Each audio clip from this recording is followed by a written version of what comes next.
Guys, Rusia siap berperang bersama Indonesia sampai akhir kerana sejarah ini.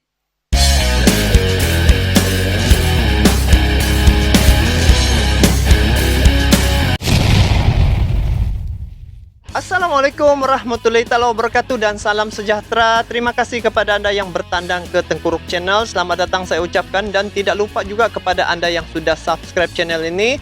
Selamat bergabung, salam silaturahim dan salam persaudaraan daripada saya untuk Anda semua yang menonton video ini walau di mana juga Anda berada. Saya mengharapkan agar Anda sentiasa dirahmati dan juga diridhoi oleh Allah SWT. Paling penting apa yang kita niatkan di dalam hati itu, semoga Allah akan makbulkan segala-galanya.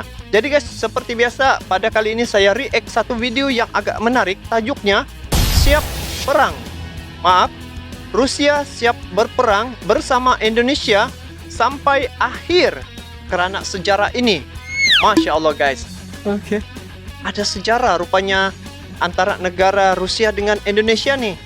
Jadi bagi mengetahui apa dia punya sejarah nih guys, kita pergi tengok nih, sama-sama kita react. Dan sebelum kita react, kepada Anda yang belum subscribe, sila tekan sementara menonton video ini, tekan butang subscribe-nya sekali ya. Jangan lupa jempol sekali. Oke, jom kita saksikan video ini.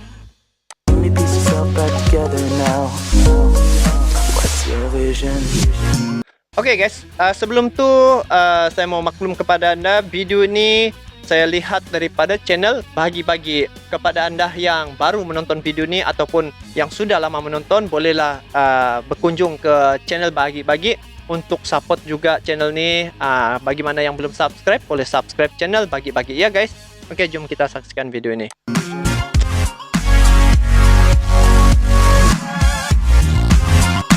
Keset, lama betul sudah keset guys.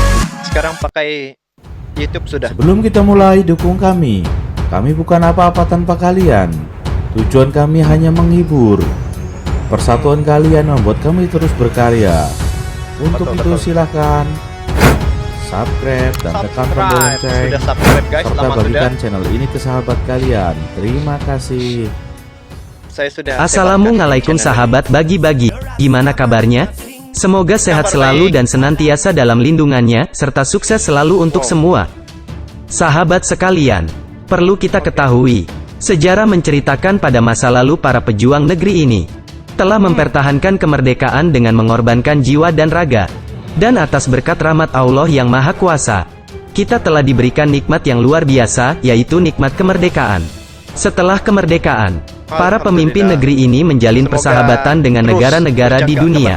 Dan salah satu di antaranya adalah negara paling adikuasa pada masa itu, yaitu Uni Soviet atau yang lebih kita kenal dengan Rusia pada saat ini. Sehingga terjalin hubungan yang harmonis antara dua negara. Seharmonis apakah hubungannya? Baiklah, akan kita ulas bersama sejarahnya. Karena ini guys, Soekarno nih dengan pemimpin Rusia, saya ada nampak dia bisa perokok guys. Apa nih? Membakar rokok, bersambung lagi. Itu baru spotting guys. Geng orang bilang. Bangsa yang besar adalah bangsa yang tidak melupakan sejarah negerinya. Tapi sebelum kita lanjut, sekali lagi kami ingatkan, jangan lupa untuk like dan subscribe-nya. Semoga yang subscribe akan selalu mendapatkan rezeki yang melimpah. Amin. Gratis. Kan guys, orang pun kepada Tengkuruk Channel bolehlah subscribe ya, gratis juga nih.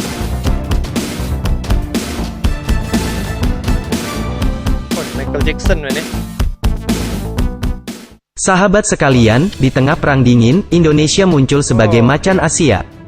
Karisma Presiden Soekarno mengalihkan perhatian dunia pada sebuah negara kepulauan yang belum lama merdeka.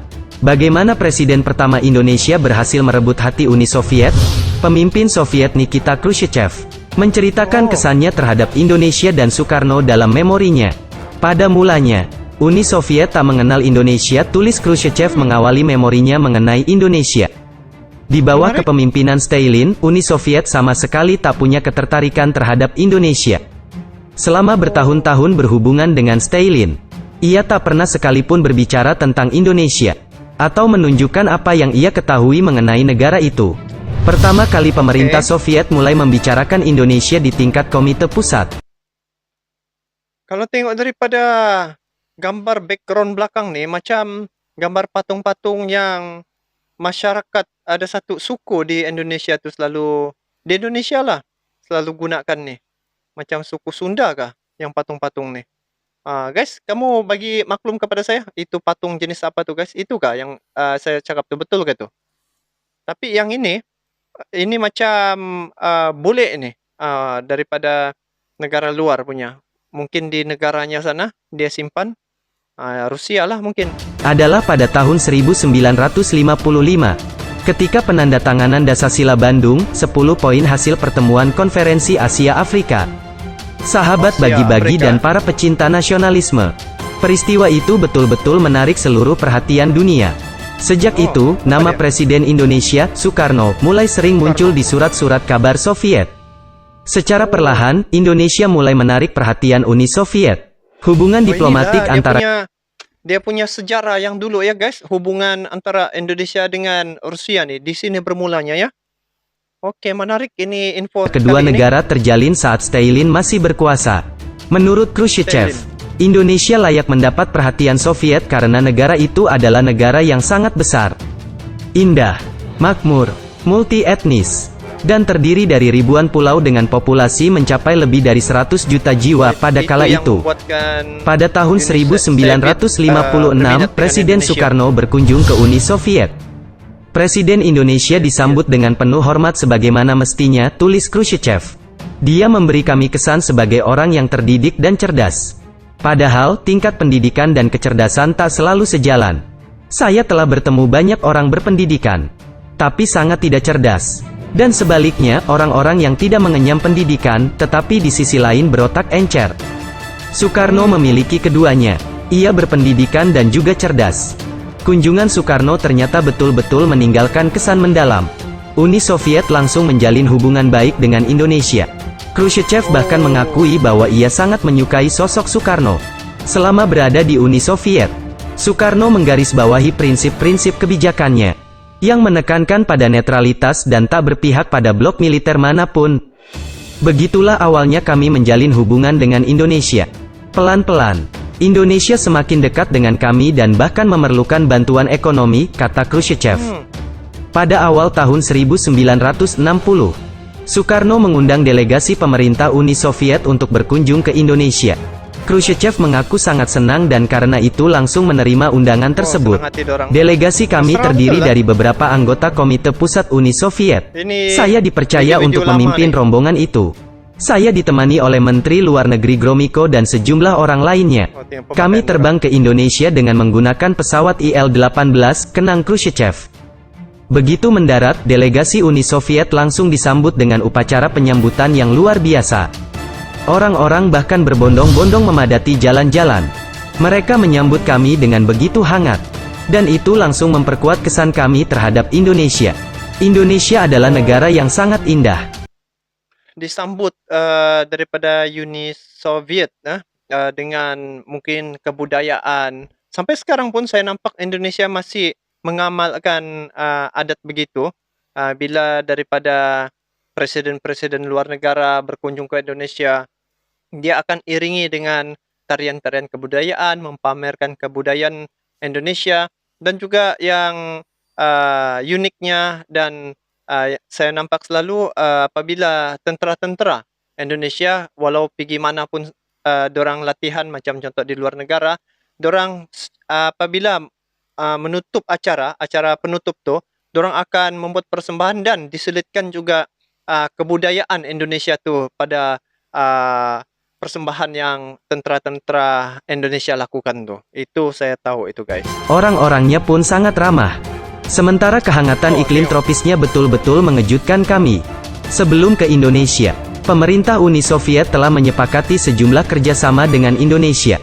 Misalnya, sepakat membantu penyediaan sejumlah peralatan, dan memberikan pinjaman untuk penambangan timah dan barang tambang berharga lainnya. Soekarno bahkan meminta supaya Uni Soviet membantu pembangunan stadion di Jakarta. Stadion itu, sebagaimana yang dikatakan Soekarno, diharapkan dapat menampung ribuan orang. Stadion itulah yang kemudian dikenal sebagai Stadion Utama Gelora Bung Karno.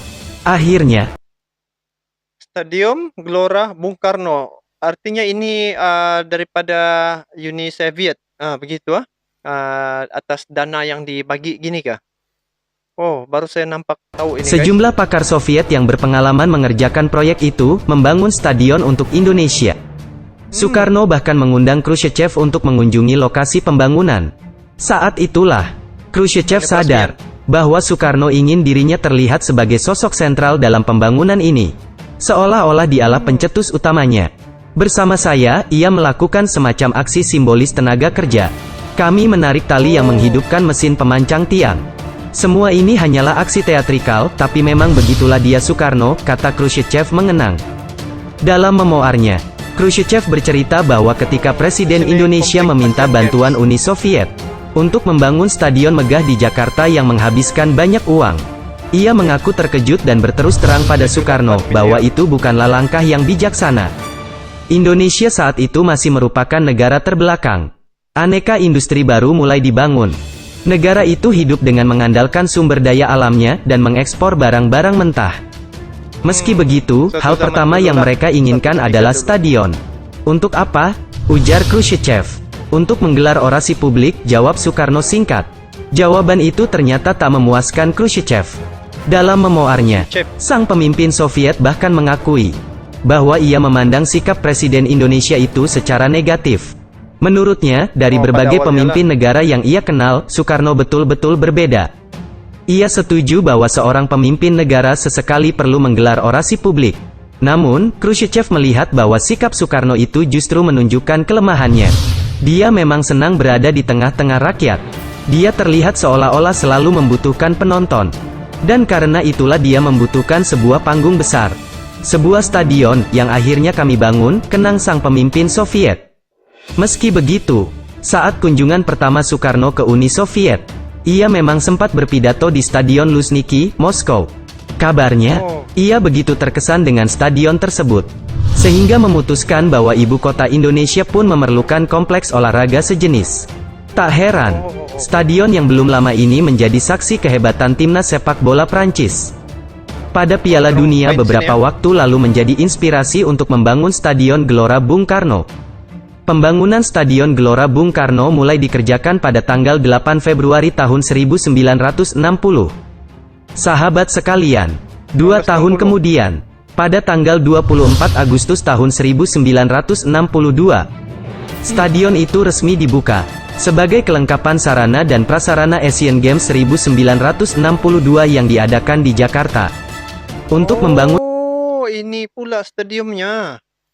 Baru saya paham. Stadion megah itu, Uni Soviet memberikan kredit lunak sebesar 12,5 juta US dollar kepada Indonesia. Kenangan Khrushchev terhadap Soekarno dan Indonesia tak selesai sampai sini. Bagaimana perkembangan hubungan persahabatan antara kedua pemimpin di tahun-tahun berikutnya? Tonton kelanjutannya di video kami yang selanjutnya. Jayalah selalu Indonesia. Wassalam. Oke guys. Jadi inilah dia punya sejarah. Rupanya inilah dia punya cerita guys. Rusia siap berperang bersama Indonesia sampai akhir karena sejarah ini, dimana Bung Karno pada awalnya adalah pencetus yang saya nampak daripada video ini, hubungan diplomasi dengan negara Rusia, yaitu menjalinkan hubungan diplomasi suatu ketika dulu, dan kesan daripada hubungan itu sampai hari ini, negara Rusia masih lagi meneruskan hubungan diplomatik antara Indonesia dengan negara Rusia. Jadi begitulah guys, umpamanya guys, ada satu pepatah, pulau pandang jauh ke tengah, gunung daik bercabang 3, hancur badan dikandung tanah, budi yang baik dikenang jua.